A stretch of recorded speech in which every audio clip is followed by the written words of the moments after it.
एकचोटि अल्बर्ट आइन्स्टाइनसँग सोधिएको थियो, महाशय, सापेक्षतावादको सिद्धान्त सबभन्दा सरल भाषामा बताइदिनु पर्यो, किनकि यसलाई बुझ्ने मान्छे धरतीमा अत्यन्त कम छन्।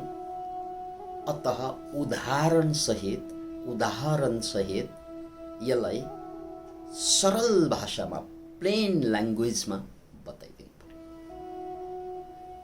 आइन्स्टाइनले भने, महोदय, यदि तपाईँ आगोको भुङ्ग्रोमाथि बस्नुभयो यो समयमा र म मेरी प्रेयसीसँग कोठामा बसेँ भने मेरो लागि र तपाईको लागि समयको गति एउटै हुन्छ?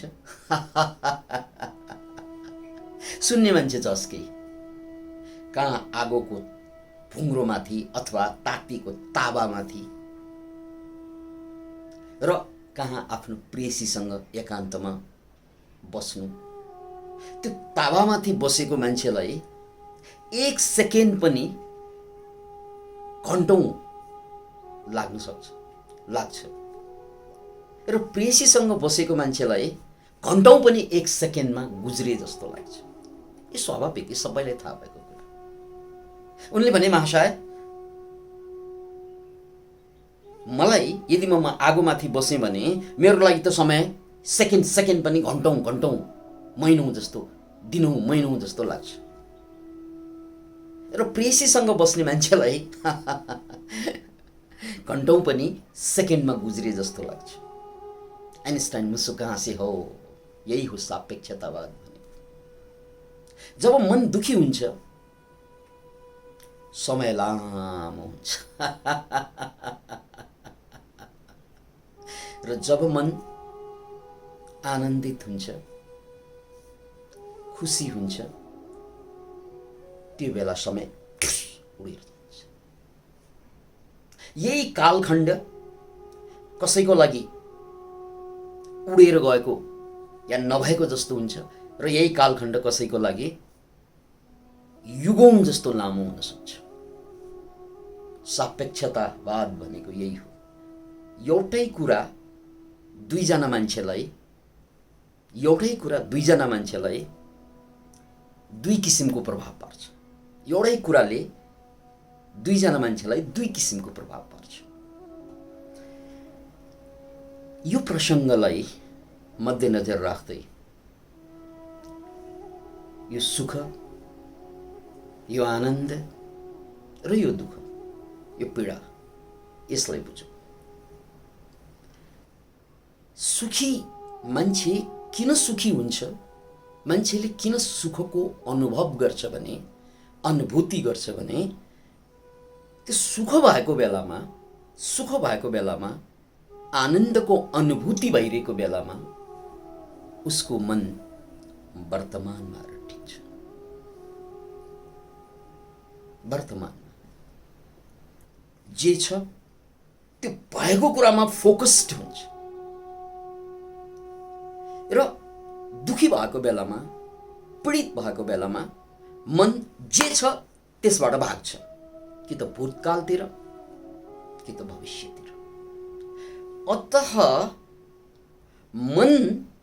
मान्छेको मन जब भूतकालतिर गइरहेको हुन्छ त्यो बेला ऊ दुखी हुन्छ र मान्छेको मन जब भविष्यकालतिर जानु खोज्छ या गइरहेको हुन्छ त्यो बेला पनि ऊ दुखी हुन्छ।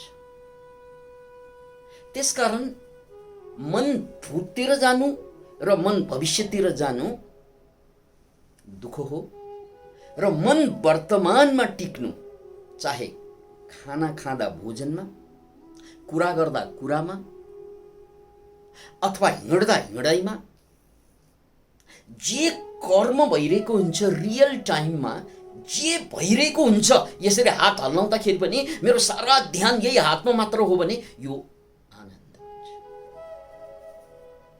मलाई धेरै धन चाहिँदैन खुसी हुनको लागि, यो हात हल्लाइमा मेरो फोकस्ड भयो, अर्थात् मेरो मन यहाँ आएर टिकिदियो भने यो आनन्द हुन्छ। यसको उदाहरण हामीले जीवनमा धेरैपल्ट भोगेको भोगाइबाट लिन सकिन्छ। जसरी एकजना मान्छे ब्याडमिन्टन खेल्दाखेरि ब्याट समात्छ, ककलाई हान्छ र त्यो खेलमा उसलाई मजा लाग्छ, आनन्द हुन्छ। अरे यार, प्रश्न के हुन्छ यहाँ भने ब्याटमा आनन्द हो कि कर्कमा आनन्द हो? कर्कले आनन्द दिएको कि ब्याटले आनन्द दिएको या हनाइले आनन्द दिएको? याद राख्नुहोस्, तपाईँ सोच्दै गर्नुहोस् कि कर्कले आनन्द दिने हो कि ब्याटले आनन्द दिने हो कि हनाइले आनन्द दिने हो। सायद तपाईँलाई हनाइले आनन्द दिने हो जस्तो लागेको छ भने तपाईँ गलत हुनुहुन्छ। हनाइले पनि आनन्द दिएको होइन, न ब्याटले, न कर्कले, न हनाइले या हान्ने क्रियाले।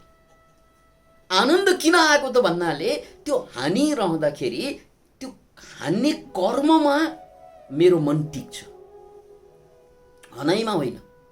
नत्र भने यत्तिकै हात चलाएर बसे पनि हुन्थ्यो नि, मान्छेलाई आनन्द आउँदैन। यत्तिकै चलेर कर्क जस्तै त हो नि, मान्छे किन चाहियो? ब्याट जस्तै त हो नि, यसरी हाने या क्रिकेट भयो यसरी हान्यो या फुटबल भयो खुट्टा चलायो, त्यसरी चलाएर आनन्द किन आउँदैन त भन्नाले एकाग्र हुँदैन, त्यहाँ गएर मन टिकाउन सक्दैन। तर जब कम्पिटिसन भइरहेको हुन्छ, कसैसँग जित्नै पर्छ भने आग्रह पनि लिइरहेको हुन्छ उसले, जसरी पनि जित्नको लागि त ध्यान सबै कर्कमा या बलमा दिनु पर्यो। त्यो सारा ध्यान त्यहाँ गएर केन्द्रित हुनु भनेकै के त भन्नाले मन जे छ जे भइरहेको छ त्यसमा टिकिरहेको छ। अर्थात् मन वर्तमान कालमा टिकिरहेको छ र मन जब टक्क वर्तमान कालमा टिक्छ त्यसले मलाई सम्पूर्ण भविष्यका दुःख र भूतकालका दुःखबाट मुक्ति दिन्छ। बस अनि मलाई आनन्द आउन थाल्छ, केमिस्ट्री चेन्ज हुन्छ र त्यो केमिस्ट्री चेन्ज हुनासाथ मैले आनन्दको अनुभूति गर्छु। अतः आनन्द फेरि एकचोटि न कर्कमा, न ब्याटमा, न हनाइमा, आनन्द वर्तमानको टिकाइमा हुन्छ। त्यसकारण यदि आनन्द खोज्ने हो भने बिहे गरिरहनु परेन, कमाइरहनु परेन, धेरै पैसा कमाइरहनु परेन, अथवा ठुल्ठुलो पुरस्कार लिइरहनु परेन, अथवा मान्छेले पद प्रतिष्ठामा, धनमा, शिक्षामा, सत्तामा के खोज्छ? खुसी खोज्छ। तर बिचरालाई के थाहा भएन त भन्नाले खुसी भनेको न पदमा, न प्रतिष्ठामा, न शिक्षामा, न सत्तामा, खुसी भनेको मन वर्तमानको टिकाइमा। बस यति सिके पुग्छ कि मैले सुन्दा यसरी सुन्न सकौँ कि मन जे सुनिरहेको छ त्यहाँबाट बाहिर नजाओस्, भविष्यतिर नजाओस् र भूतकालतिर नजाओस्। मैले हाँसिरहँदा त्यो हाँसो बाहेक, त्यो हाँसोको गुन्जन बाहेक त्यहाँ केही पनि बाँकी नरहोस्। हिँडिरहँदा हिँडाइ बाहेक केही पनि बाँकी नरहोस्। खाइरहँदा खानु बाहेक केही पनि बाँकी नरहोस्। यसरी जे हामी गर्छौँ कर्म, आँखा पिलिक्क खोलेदेखि आँखा झिमिक्क नझिम्क्यासम्म यी सारा कर्ममा मनलाई टिकाइराख्न सक्यौँ, वर्तमानमा टिकाइराख्न सक्यौँ भने त्यो मेडिटेसनको काम गर्छ। त्यसले यसैलाई लाओ त्सेले या लाओ त्सुले के भनेका छन् भने आफ्नै पारामा, आफ्नै भाषामा, when you walk, just be walking. हिँड्दाखेरि मात्र हिँडाइ बाँकी रहोस्। त्यो हिँड्ने अहङ्कार हुन्छ नि, कहिले हिँडेको, मैले हिँडिरहेको, त्यो अहङ्कार मिलायोस्। When you eat, let there be just eating. खाली खाने मात्रै बाँकी रहोस्, यो कर्म मात्रै। र त्यो इटर जसले खाइरहेको छ, मैले खाइरहेको छु, यो अहङ्कार मिलायोस्। गर्नुहोस्। र याद राख्नुहोस्, यो अहङ्कार भनेको पनि वर्तमानमा विलय हुँदो रहेछ। यो भविष्यमा गयो भने यसले अहङ्कार जन्माउँदो रहेछ। र भूतकालमा पनि मलाई दुःख दियो, या मैले ठुलो गरेँ, या म बर्बाद भएँ, यसरी यहाँ म आउँदो रहेछ। तर वर्तमानमा टिकिरहँदा, कर्ममा टिकिरहँदा मको स्थान हुँदैन। त्यसकारण मान्छे जति अहङ्कारी हुन्छ नि, त्यो अहङ्कार उसको कहाँबाट आयो त भन्नाले, मैले यत्रो कमाएको छु, ऊ हिजोमा गयो। म यत्रो ठुलो मान्छे त हिजो भएको। म यति पढेको त हिजो। यति गरेको, ऊ हिजोमा गइरहेको छ। त्यसकारण उसको अहङ्कार प्रबल हुन्छ। अझ भनौँ भविष्यमा, एक दिन त मैले गरेर देखाउँछु नि तिमीहरूलाई, पक्लास न, म पनि त मान्छे हो नि, कम्ताको मान्छे हो र म। अब ऊ भविष्यमा गइरहेको छ। यार, मन भविष्यमा जाँदा पनि अहङ्कार जन्माउँदो रहेछ, मन भूतकालमा जाँदा पनि अहङ्कार जन्माउँदो रहेछ। र यसको उल्टो पनि हुन्छ। अहङ्कार साइकोलोजीमा त पोजिटिभ इमोसन लिइन्छ, नेगेटिभ इमोसन के त धिक्कार। अहङ्कारको उल्टा धिक्कार। तेरी मैले केही पनि गर्न सकेन, म बर्बाद, केही पनि गर्न सकेन। कहिले गर्न नसकेको? पास्टमा। अहिले त होइन, यो मोमेन्टको त कुरा होइन, अहिले त केही गरिरहेकै छैन। मैले केही पनि गर्न सकिनँ, धिक्कार छ मेरो जिन्दगी, यो पनि अहङ्कार। अब यहाँ अहङ्कार नेगेटिभ रूपमा प्रस्तुत भयो, त्यसकारण उसले आफूलाई धिक्कार्यो। तेरे मेरो जिन्दगी चाहिँ कामै लाग्दैन। किन काम नलागेको भन्नाले, मैले गर्नुपर्ने यत्रो उमेर भयो, 40 भयो, 50 भयो, 60 भयो, गर्नुपर्ने एउटै गरिनँ मैले। कहाँ जानुभयो तपाईँ? पास्टमा जानुभयो। यो पनि अहङ्कार हो, यो नेगेटिभ अहङ्कार, अहङ्कारको नेगेटिभ स्वरूप। Can you imagine? त्यस्तै भविष्यमा अब केही गर्न सक्दैन, उमेर गयो, दाढी फुलिसक्यो, छालामा चाउरी परिसक्यो, अब उमेर गयो, केही गर्न सक्दैन। यो पनि अहङ्कार, नेगेटिभ अहङ्कार। मैले केही गर्न, कसले मैले गर्न सक्दैन। अब मन कहाँ गयो त? भविष्यमा गयो। त्यसकारण मन भविष्यमा जाँदा अहङ्कार जन्मिन्छ, मन पास्टमा जाँदा अहङ्कार जन्मिन्छ। अहङ्कार चाहे धिक्कारको रूपमा आओस् या अहङ्कार चाहे इगोको रूपमा आओस्, तर दुवै बेला हामी दुःखको महसुस गर्छौँ, पीडाको, दर्दको महसुस गर्छौँ। तर जब मैले जे गरिरहेको छु, व्हाट आई एम डुइङ, त्यहाँ मन टिक्यो भने, मैले यहाँ ग्लास उठाइरहेको छु, ग्लासले मलाई छोएको छ, मैले ग्लासलाई छोइरहेको छु, ग्लास उठाइरहेको छु, हात चलिरहेको छ, मेरो सारा ध्यान हातमा छ, यो ओठमा छोएको छ, जिब्रोमा चिसोपन गएको छ, घाँटीमा सर्लक्क पानी, सर्लक्क तातोमा चिसो मिसेर आनन्दको अनुभूति भइरहेको छ। यो जम्मै कुरा मैले ग्लास उठाउने क्रियाबाट पनि त्यो आनन्द लिन सक्छु।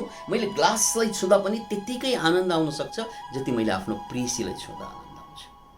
याद राख्नुहोस्, प्रेयसीलाई छुँदा पनि तपाईँलाई आनन्द किन आउँछ त भन्नाले, त्यो प्रेयसीलाई छोइरहेको बेलामा तपाईँलाई भूतकाल याद हुँदैन, तपाईँलाई भविष्यकाल याद हुँदैन, त्यसकारण तपाईँको अहङ्कार पनि हुँदैन। त्यसैले तपाईँ बडो प्रेमिल मान्छे, बडो प्रेमिल। किन तपाईँ प्रेमिल त भन्नाले, तपाईँ वर्तमानमा हुनुहुन्छ, त्यसकारण प्रेमिल भएको। भोलि बिहे गरेर हेर्नुहोस्, म त तेरो कोही नि, अब हिजोमा गयो, हिजो बिहे गरेको होइन, त्यसकारण अब त म मालिक हुँ, तिमीलाई बिहे गरेर ल्याइसकेँ। अथवा महिलाको अहङ्कार के हुन्छ? सारा घरपात सबै छोडेर तपाईँको शरणमा आएँ, तपाईँ कहाँ आइसकेँ, तपाईँको लागि मैले के गरेँ, यो अर्को अहङ्कार हो। यानि यो महिलाको डायलग या पुरुषको डायलग कहाँबाट ल्याइरहेको छ यिनीहरूले? पास्टबाट ल्याइरहेको छ। तर हिजो प्रेममा त उनीहरूले न पास्ट न फ्युचर केही पनि थिएन, उनीहरू प्रेजेन्टमा थिए। उनलाई छुँदा स्वर्गैलाई छोए जस्तो लाग्छ, यानि स्वर्गको धारामा या स्वर्गमा छोए जस्तो लाग्छ, या हेर्दा उनीहरूले स्वर्गलाई हेरे जस्तो लाग्छ। किन त भन्नाले त्यो स्वर्ग त्यो वर्तमानमा हुन्छ। अर्को शब्दमा, जहाँ अहङ्कार हुँदैन त्यहाँ स्वर्गानुभूति हुन्छ। र यो अहङ्कार समयको कुरा हो। टाइम पास्टमा, फ्युचरमा मन गयो भने अहङ्कार जन्मिन्छ र अहङ्कारले सारा दुःख उत्पत्ति गर्छ। अतः जीवन आफैमा सुन्दर छ। मात्र हाम्रो मन कि भूतकालमा कि भविष्यकालमा भट्किरहन्छ र वर्तमानको सारा सौन्दर्य, पृथ्वीको सारा सौन्दर्य, जीवनको सारा सौन्दर्य हराउँछ।